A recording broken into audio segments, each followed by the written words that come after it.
So last weekend, my dad decided he was finally going to get our living room under control.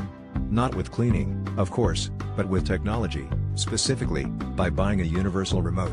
He marched into the living room, waving it around like a wand, after spending a suspiciously long time reading the instruction manual, which I suspect he only did so he could later claim, "I read the manual."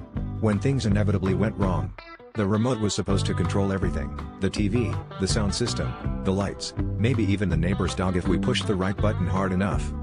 At first, things went relatively smoothly. My dad managed to turn on the TV and crank the volume up to 50, which immediately strained our relationship with the people living upstairs. Then he tried to get the lights to dim, which only resulted in the ceiling fan spinning fast enough to generate its own microclimate. My mom, sensing the impending disaster, retreated to the kitchen with a glass of wine and an expression that said, "I've seen this before, and I'm not getting involved."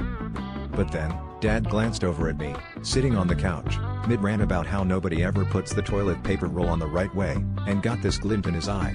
He pointed the remote at me and dramatically pressed the mute button, pausing as if expecting my complaints to just vanish into thin air.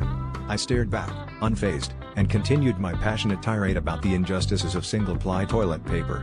He tried volume down, channel change, and even power off. The only thing that powered off was any hope of him winning this battle. Finally, after exhausting every button and even trying to reprogram the remote with a series of increasingly desperate beeps, Dad slumped back in his chair and sighed. "I guess it only works on things with batteries," he mumbled. That's when I hit him with, "Nice try, Dad, but some of us are still on manual."